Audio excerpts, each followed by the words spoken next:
Благодарам, председателе. Само на кратко, за да не останеме должни за пред јавноста да информираме подносно ова законско решение и за моменталната состојба како се движат во делот и на јавното радиодифузно предпријатие и во однос на агенцијата. А ние овде и дискутиравме и поднос на извештаите, имавме плодна дискусија, ги имавме затекнатите состојби и бевме сведоци и констатиравме веќе за позитивните трендови што се случуваат во однос на работата на овие институции.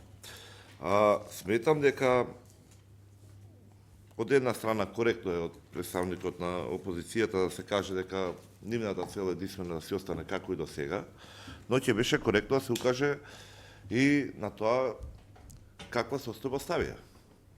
Добро е да се размислува дали ќе има средства или нема да има средства, или за висината на средства и така натаму.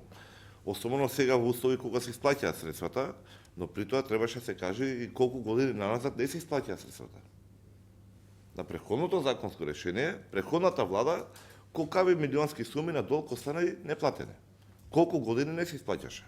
Понатаму добро ќе беше да имаме информација и колку рочишта во моментов имаме судски и колку треба државата да исплати на штета ради тоа што не били исплатени средствата. По кој основ биле тие поставени и така натаму. Ја го прочитав многу внимателно и нивниот поставен амандман. И ако велите вие во првиот дел, во образложението, дека членот не обезбедува стабилно, предвидливо и одржливо финансирање на јавното радиодифузно предпријатие, а целта на законот е токму тоа. За 2 реда подоле да укаже дека со законското решение се предвидува воспоставува фиксна основица за пресметка. Каде што е и може да пресметливост, и во однос на стабилност, и во однос на проекциите на јавните предпријатија во иднина. Ги имавме дискусиите по изглед на извештајот. И ние во оваа комисија овде имаме секогаш отворени, искрени и содржајни дискусии.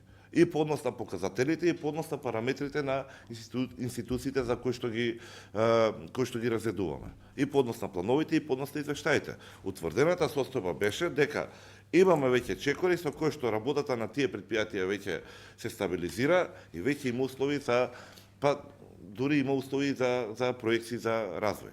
И повторно ќе кажам, X средства што се исплаќаат редовно сега се X пати повеќе од колку нулата што били испраќани претходно. Така да сметам дека чекорите што се преземени се издржани, дека ова законско решение ќе даде и предвидливост и стабилност во однос на финансирањето и проекциите и нивните развојни политики што ги имаат, а ние ќе имаме за неколку месеци веќе прилика да го потврдиме истото со првиот извештај за реализација на плановите на споменатите институции. Ви благодарам.